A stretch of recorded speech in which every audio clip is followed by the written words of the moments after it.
안녕하세요. 반갑습니다. 이충훈입니다. 10월 28일 오늘이 지나면요. 2023년의 토요일은 단 9번 남았다는 사실 아시나요? 어쩜 벌써 10월 달력 페이지를 넘긴 분들도 계실 테죠. 2023년 달력을 잠시 돌아보면 여러분 어떤 이야기가 채워졌나요? 많이 울고 많이 웃고 결국 더 나아가게 하는 날들이었어야 할 텐데요.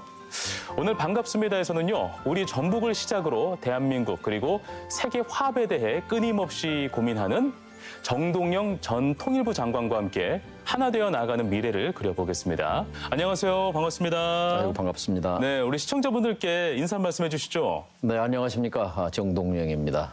반갑습니다.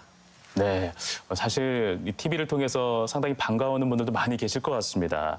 전주 MBC에도 참 오랜만에 출연을 하시죠? 그러네요. 몇 년 된 것 같습니다. 그동안은 어떻게 지내셨습니까?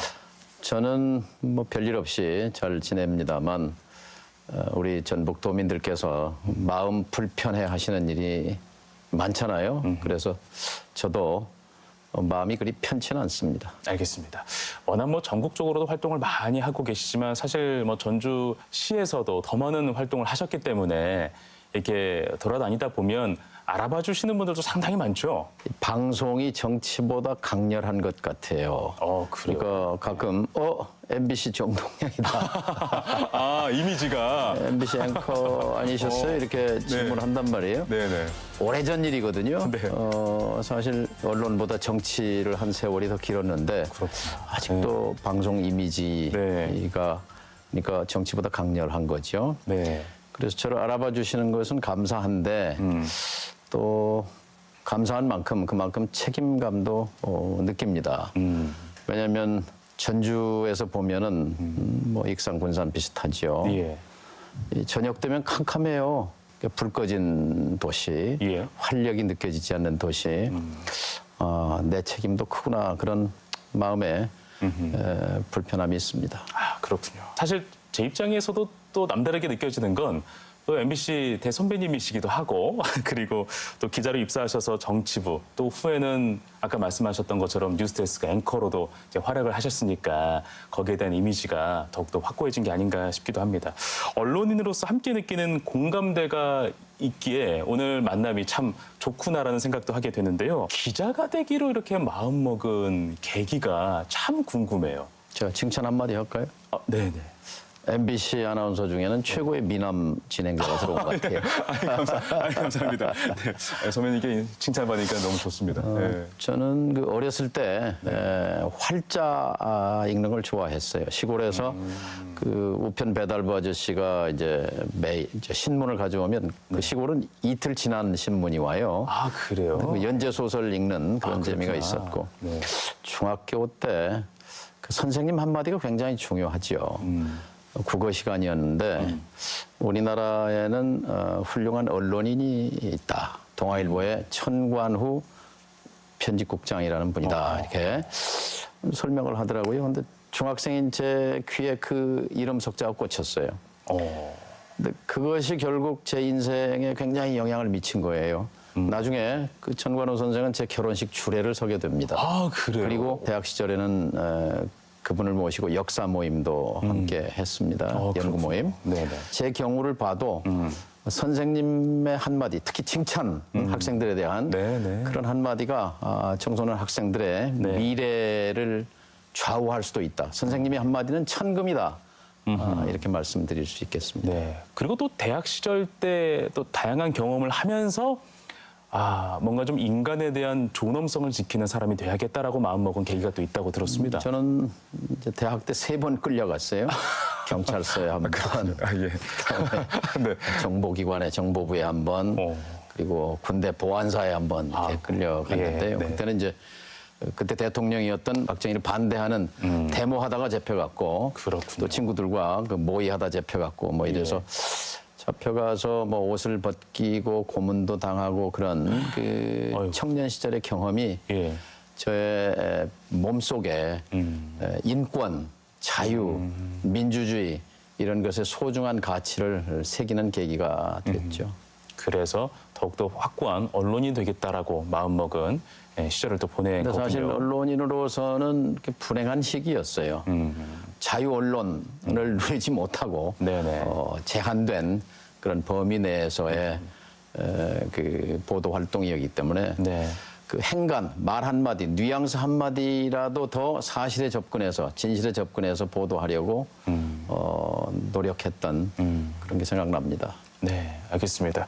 그렇게 이제 취재 보도했던 또 시절을 겪으셨는데요. 그러면서 언론인으로서 보냈던 날들을 되돌아 생각해 보면 좀 어떠하셨는지도 궁금합니다. 어떻게 보면 행운이고 징크스인데요. 예, 제가 사회부 기자, 이제 정치부 기자를 주로 했는데 맞아요. 출입처를 가면 꼭 큰 사건이 터져요. 아. 그러니까 사건을 몰고 다닌다 이제 이런 예. 별명이 있었는데 제가 외교부를 담당을 좀 오래 했어요. 그때 네. 보면 중국 민항기가 떨어지고 저 불시착하고 네. 칼기 비행기가 떨어지고 아웅산 폭발 사고가 나고 그때가 엄청난 그 시절. 사건인데 이게 다 외교부 소관이었어요. 예를 들면. 네네. 그 시절을 굉장히 바삐 보냈고, 예. 좀 뭔가 현장에서 역사적인 사건을 마주하면서 느낌봐도 굉장히 컸을 것 같습니다. 현장에서 공부한 게 많지요. 그러니까 보고 듣고 느끼고 네. 그것이 이 공부였다고 생각합니다. 알겠습니다. 저는 아직도 또 MBC 뉴스 앞에서 이렇게 마이크 앞에 서는 모습이 또 환하기도 합니다. 이렇게 언론인으로서 활발하게 활동하다가 이 정치 입문하게 된 계기도 상당히 궁금해요. 어떠셨습니까? 저는 아까 말씀처럼 민주주의에 대한 가슴 속에 예. 갈망, 열정이 있었습니다. 그런데 우리나라는 한 번도 제가 정치에 입문하기 전에 정권 교체라는 게 없었어요. 95년도에 김대중 총재가 예. 정계 복귀를 하면서 이제 신당을 만들고 그러면서 이제 그 수평적 정권 교체를 위해서 각 분야의 젊은 이제 사람들을 이렇게 수혈하는 과정에서 저에게 제안이 왔었죠.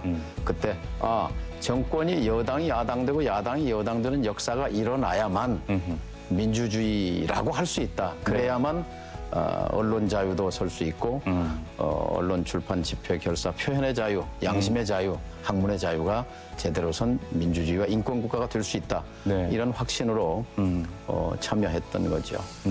사실 언론인으로 살아가다가 정치인으로 이렇게 하겠다라고 마음 먹었을 때는 어떤 뭐 가치관이나 이런 것들은 변하지 않았겠지만 나의 어떤 삶의 그 방식이나 또는 표현해야 되는 어떤 그런 것들이 굉장히 많이 달라지지 않습니까? 어떤 것들이 많이 달라졌습니까? 언론인은 관객석 또는 평가위원석이라고 한다면 정치인은 무대 위에 서는 사람이란 말이에요. 주연이든 조연이든 엑스트라든 네. 뭐 무대 위에 장소가 다르잖아요. 맞습니다. 그러니까 생활이 다르죠. 그리고 기본적으로 언론은 냉정해야 하잖아요. 차가운 머리가 필요해요. 예. 그런데 정치는 열정이 필요합니다. 뜨거운 가슴이 필요합니다. 그렇군요. 열정. 예. 그다음에 언론은 객관성이 생명이에요. 객관적이어야 돼요. 그렇죠. 예? 정치는 자기 주체가 분명해야 돼요. 주관성과 주체가 분명한 사람이 이제 훌륭한 정치인이 될 수 있는 거고. 저는 정치를 하면서 그러니까 두 가지 가치. 하나는 우리 사회의 불평등과 불공정. 그리고 또 하나는 우리가 살고 있는 이 한반도의 반평화, 불평화. 네. 네네. 아직도 분단과 갈등이 지속되고 있는 것. 이 두 가지를 제일 큰 문제라고 보고 그것을 해결하는데 일조하겠다. 그런 신념으로 정치를 했습니다. 네, 알겠습니다. 또 그런 것도 있을 것 같아요. 조금 뭐 재미있는 좀 질문일 수도 있겠으나 그동안은 이제 멋있는 곳에서 또 이렇게 마련된 곳에서 이렇게 브라운관을 통해서 또 시청자들을 만나봤잖아요. 근데 선거 유세를 하고 또 이 시민들하고 소통을 하려면 뭔가 좀 나를 내려놓기도 하고 뻔뻔해지기도 하고 뭐 이런 상황들을 좀 마주하지 않겠습니까? 네, 정치인으로서 그렇죠. 활동하려면. 네. 방송은 오늘 저도 분장을 했습니다. 분장실에서. 네. 근데 정치는 분장을 할 수는 없죠. 예. 결국은 맨 얼굴로 하는 거고 맨정신으로 하는 거고 네. 맨몸으로 하는 거기 때문에 네. 진정성을 갖지 않으면 금방 국민들이 알죠. 유권자들이. 그 가운데서 뭐 정체성의 혼란이라든지 이런 걸 좀 느낀 기간은 전혀 없었나요? 어떻습니까? 정체성이라는 말씀 중요한데요. 네. 정치에 있어서 거의 핵심적인 가치라고 생각합니다. 왜 정치를 하는가 하는 정체성. 예. 이제 그것이 약하면은 이제 이해관계에 휘둘리게 돼요. 그러니까 무엇이 옳은가 그른가가 아니라 예. 뭐가 이로운가 해로운가 허허. 이 속을 따라가게 된단 말이죠. 그러면 안 된다는 거죠. 그렇죠. 예. 그러니까 정체성만큼 중요한 가치는 없죠. 알겠습니다. 앞서 언급했지만 전주가 유독 남달리 여겨지실 이유가 전주 지역 유권자들로부터 표를 얻고 15대 국회에 입성을 네. 하셨습니다. 득표율이 당시 정말 어마어마했어요. 최다 득표로 이렇게 올라가셨는데요. 그렇게 이렇게 값진 득표를 하실 거라고 당시에 예상을 했었습니까? 어떻습니까? 예상 못했죠. 저로서는 참 과분한 사랑이었고 정말 엄청난 사랑을 받은 거지요. 저는 그렇게 느꼈습니다. 아, 이렇게 많은 사랑과 기대를 해주신 것은 예. 일개 국회의원으로 머물지 말고 말하자면 300명 중에 1등으로 뽑아줬으니까 좀 더 큰 사람이 되라 네. 하는 그런 뜻이 담겨 있었다고 봅니다. 늘 그래서 서로 큰 사랑을 받았기 때문에 또 자부심도 있어요. 그 자부심이 당당할 수 있었던 거죠. 그러니까 네. 누구에게도 꿀릴 필요가 없는 거고 또 대통령이든 권력자든 누구에게도 바른 말 할 수 있는 거고 당당하게 민심에 대해서 그래서 제가 쇄신 정풍 운동의 기수가 될 수 있었던 것도 전주 시민이 뒷받침을 해주셨기 때문입니다. 정말 정치인에게는 그 득표율도 굉장히 중요한 의미를 갖고 있는 거군요. 과분한 거죠. 10명에 9명이 저를 찍어주셨으니까 네네. 지금 생각해도 참 너무나 감사하고 과분한 지지였습니다. 네. 노무현 정부 때는 NSC 위원장을 맡기도 했습니다. 당시 어떤 역할을 했는지 한번 소개를 해주실까요? 예, 그 NSC라고 하면 N은 국가예요, 국가. S는 안보. 이제 C는 회의체, 국가안보회의의 이제 위원장을 제가 했는데요. 통일부 장관 했다는 건 잘 아시는데 네네. NSC 위원장을 했다는 거는 잘 모르세요. 근데 그렇군요. 저는 이 최초로 통일부 장관 중에서 NSC 위원장은 외교부, 통일부, 국방부, 국정원, 국무조정실, 이 대통령 비서실의 안보보좌관실까지를 통할 조정하는 자리입니다. 그러니까 그렇군요. 일개 장관 자리는 아니에요. 예. 제가 이제 통일부 장관이 되고 나서 그 다음날 노무현 대통령을 찾아갔습니다. 청와대로. NSC 위원장을 좀 시켜주십시오. 왜냐하면 통일부 장관만 가지고는 제가 하고자 하는 개성공단을 여는 일을 해내기가 벅찹니다. 근데 흔쾌히 허락했어요. 통일부 장관이 있는 나라는 세계에 한국밖에 없습니다. 아, 네. 그러니까 미국에 없어요. 일본에 없어요. 네네네. 그래서 개성공단을 휴전선 너머에 공단을 여는데 미국의 반대가 심했거든요. 그래서 워싱턴에 가서 미 국무장관 콜린 파월, 백악관 안보보좌관 콘돌리사 라이스, 상무장관, 또 당시 국방장관 도널드 럼스펠드라고 하는 이분이 이제 네오콘 이제 신보수의 수장이었는데 예. 이분과 담판을 할 수 있었던 것도 통일부 장관으로서는 힘이 안 실리죠. 만날 수도 없고. 근데 NSC 위원장으로서 담판하고 설득하고 그렇게 해서 미국이 동의를 해줬기 때문에 개성공단에 첨단 기계 설비 같은 걸 갖고 들어가서 공장을 돌릴 수가 있었던 거죠. 그렇군요. 크게 보면 정치력이죠, 정치력. 네. 제가 정치인이었기 때문에 네. 또 대통령에게 NSC 위원장을 시켜달라고 요구를 할 수 있었던 거고 맞아요. 또 그 힘을 가지고 미국을 찾아갔고 또 북한에도 가서 특사 겸 NSC 위원장으로서 김정일 위원장에게 핵 포기를 설득했고 그래서 당시에 2005년 9월 19일 미국, 중국, 일본, 러시아 남북의 북경에서 모여서 공동성명을 발표했는데 네네. 북한이 거기서 중요한 전략적 결단을 합니다. 현존하는 모든 핵무기와 개발 중인 핵 프로그램을 포기하겠다. 그걸 설득한 거지요. 예. 그 석 달 전에 평양에서. 네. 제가 통일부 장관만 갖고 했으면은 그게 말이 잘 안 먹혔을 겁니다. 그렇군요. 그렇게 이제 탄탄하게 지역에서부터 정치력을 쌓아 올리고 통일부 장관과 또 위원장을 거치면서 또 외교의 어떤 역할까지도 꾸준히 해오시다가 2007년에 이제 대선을 또 맞이하게 됩니다. 장관님께 이 대선이라는 의미는 어떻게 다가왔습니까? 그리고 그 시간이 흐른 뒤에 지금에서 되돌아봤을 때 그 대선은 본인에게 어떤 의미였는지도 궁금하기도 합니다. 아까 전주 시민이 베풀어 주신 그 큰 기대와 사랑을 늘 의식하면서 예. 일개 국회의원이 아니라 지도자가 되겠다라는 꿈을 가졌다고 말씀을 드리는데요. 예. 제가 당시 통합민주당의 대선 후보가 됐을 때 맨 먼저 전주 시민들이 머릿속에 떠올랐습니다. 전북 도민들이 떠올랐습니다. 대선 후보가 됨으로써 그 기대에 부응했구나. 네.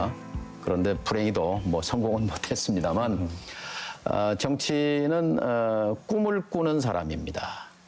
자신이 꾸는 꿈을 모든 사람의 꿈으로 만드는 사람입니다. 또 정치인은 자신의 꿈을 현실로 만들기 위해서 권력을 추구하는 사람입니다. 그 권력 중에 대통령 권력이 제일 크죠. 그래서 큰 꿈을 실현하기 위해서 그 큰 권력이 필요한 거죠. 네.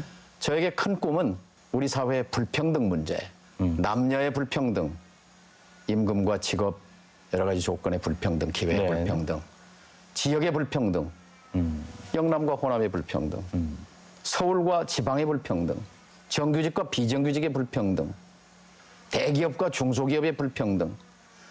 이걸 없앨 수는 없지만 줄이는 것, 어떻게든지 통합된 사회, 통합된 경제를 만들어내는 것. 네. 이것이 저의 정치인으로서의 꿈이었습니다. 또 하나, 한반도에 더 이상 전쟁이 없는, 분단이 지속되지 않고 평화체제로 가는 그런 세상을 만들기 위해서 저의 모든 걸 바치겠다. 네. 이런 생각을 가졌고 그 기회를 놓친 것이 굉장히 뼈아프죠. 네.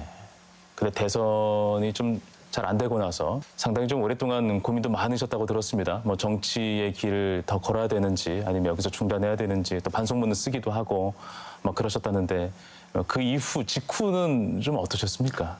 반성문 썼죠. 제가 대선 떨리고 1년 뒤에 네. 10여 년 정치 96년에 들어와서 2007년에 대선 예.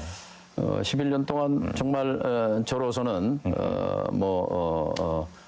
정치인으로서는 고속 성장을 한 셈인데 네. 그 과정에서 내가 땅에서 30cm, 50cm 떨어진 허공을 걸으면서 정치를 해왔구나. 저 국민들은 얼마나 어려운 삶을 살고 있고 전국 도처에서 아우성과 비명이 들리는데 땅에 발을 붙이지 못한 정치였구나 하는 것이 핵심입니다. 반성문. 네, 네. 그리고 제가 노동환경위원회를 자진해서 가서 약자의 눈물 흘리는 약자가 있는 곳에 찾아갔습니다. 제가 다 해결할 수는 없지만 들어드리는 것만으로도 헌법기관이라고 하는 국회의원이 찾아와서 사연을 들어드리는 것만으로도 그분들에게 반쯤은 문제가 풀리는 거거든요. 또 할 수 있으면 또 도와드렸고 그렇게 해서 용산, 한진, 희망버스, 쌍용, 강정 그 밖에도 전국 방방곡곡에 눈물 흘리는 곳, 아우성이 들리는 곳을 찾아다니며 현장 정치를 했습니다. 저는 이것이 정치의 본령이라고 생각합니다. 힘이 있고 돈이 있고 가진 것이 있고 이런 강자는 자신의 이익을 지킬, 자신의 의사를 표현할 충분한 경로가 있고 기회가 있어요. 그런데 힘없고 돈 없고 뭐 없는 사람들, 예. 가진 것이 없는 분들은 누군가 의지할 사람이 필요해요. 그게 정치인입니다. 그렇죠. 그게 국회의원입니다. 예. 든든한 백이 필요합니다. 그런 정치를 해야겠다고 그때 결심했고 동료들이 그랬어요. 뭐 국회의원이 어떻게 시위 현장에도 가고 뭐 그러냐라고 비난을 퍼붓기도 했습니다만 저는 그거는 틀린 생각이라고 봅니다. 국회의원이 별거 아닙니다. 우리 중에 한 사람입니다. 우리 중에 누군가 고통받고 눈물 흘리는 사람이 있으면 가서 껴안아주는 사람이 국회의원이야 합니다. 그래서 대선 후엔 오히려 더 현장 중심으로 발걸음을 옮기겠다 해서 현장 중심의 정치를 또 해오신 거군요. 가장 기억에 남는 현장이 있습니까? 뭐 하나 에피소드가 있다면 하나 소개해 주시면 어떨까요?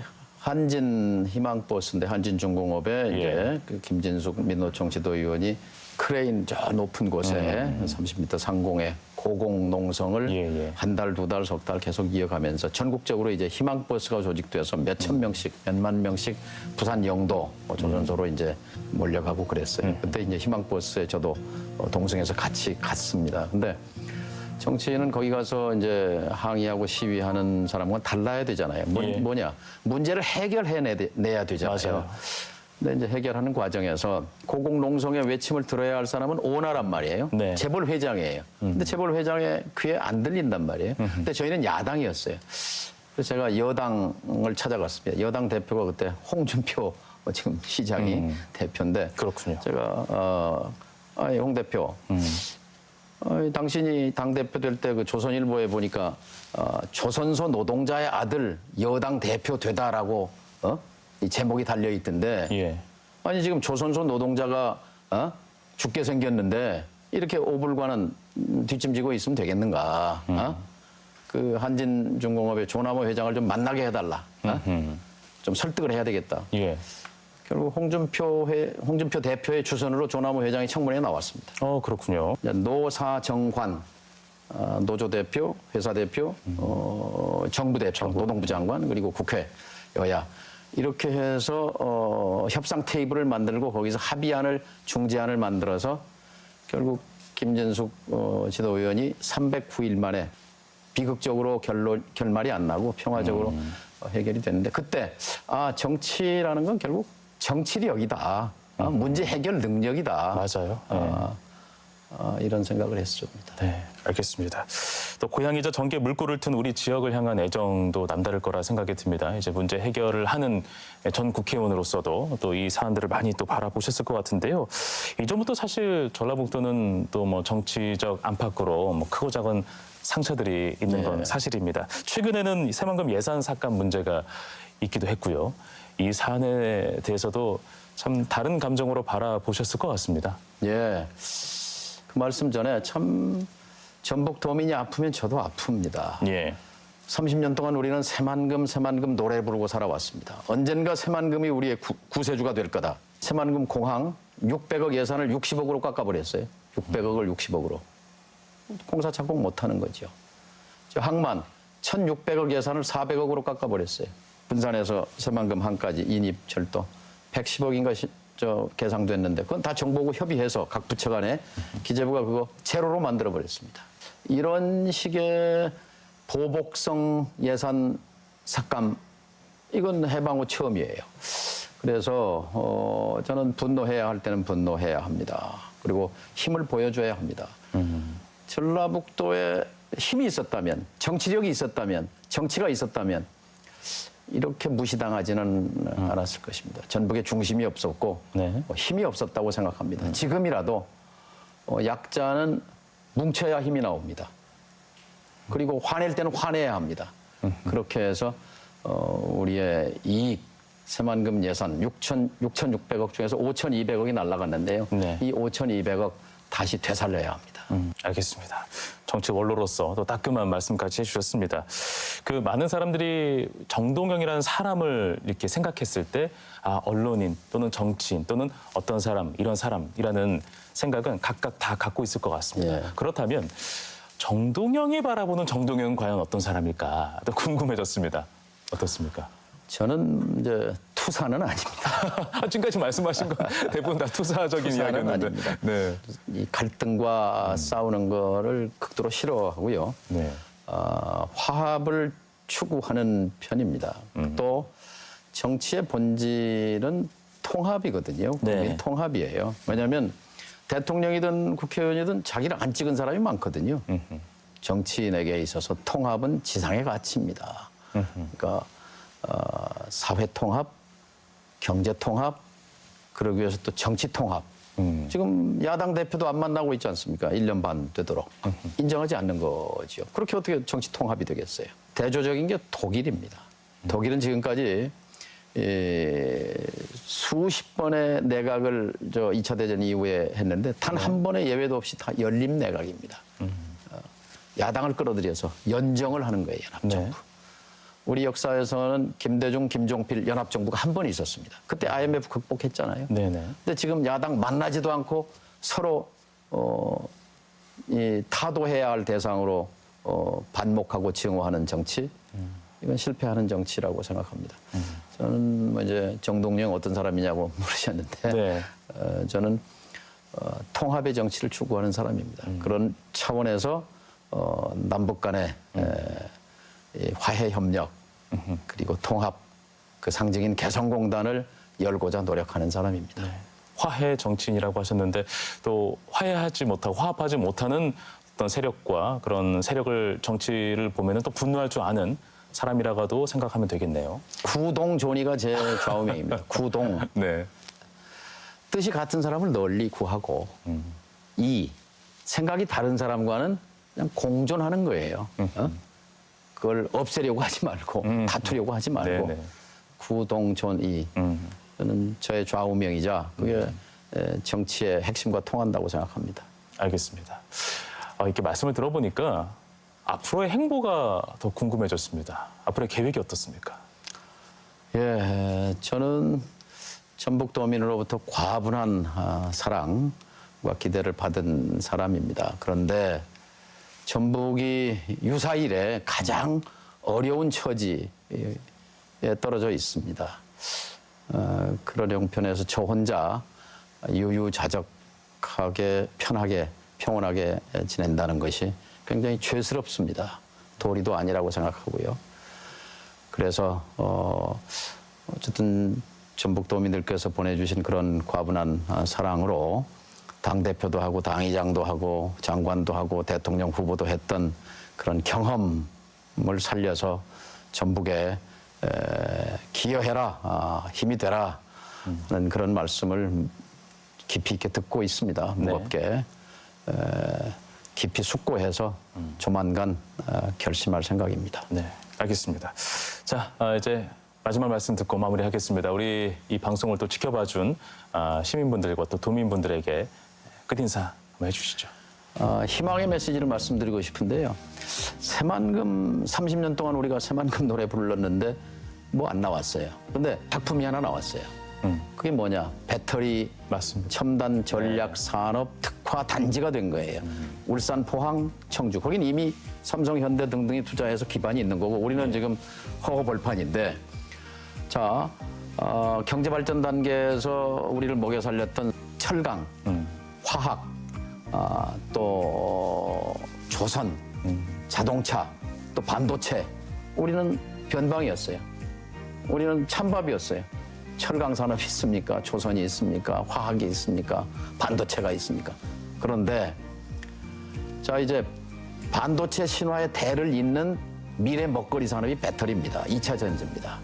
미래 석유라고 하죠. 예. 근데 여기에 어쨌든 젊은 도지사가 당선돼서 그냥 저돌적으로 돌파해서 이 배터리가 특화 단지가 됐단 말이죠. 이제 여기서부터 시작해야 합니다. 지금 달리는 자동차에 가령 이제 전기 자동차 5천만 원이라고 한다면 2,500만 원이 배터리 값이에요. 네네, 맞아요. 그리고 그 배터리의 절반이 그 원료 소재하고 네네. 전구체라는 겁니다. 이게 새만금에서 나오는 겁니다. 그러면 배터리 산업의 중심이 이제 새만금이 되는 거거든요. 그렇죠. 우리가 반도체 프로보했는데 이제 미래 석유라고 불리는 반도체 신화의 대를 잇는 배터리 산업에서 우리가 이제 새만금이 희망의 그런 땅으로 일어설 수 있다. 네. 비록 잼버리 파행 그리고 예산 삭감 폭거로 찬물벼락은 맞았지만 네네. 이걸 잘 뚫고 나가면 저는 희망이 있다고 생각합니다. 우리가 뭉쳐서 힘을 모으면 희망을 만들 수 있다고 생각합니다. 네, 알겠습니다. 참 요즘 이렇게 뉴스를 보고 사람들을 만나면 참 넘어져서 울상의 분들이 참 많은 세상이기도 합니다. 이럴 때일수록 서로 격려하고 또 말씀 주신 것처럼 서로 화합하는 세상이 되기를 바라봅니다. 오늘 말씀은 여기까지 하겠습니다. 오늘 고맙습니다. 예, 감사합니다.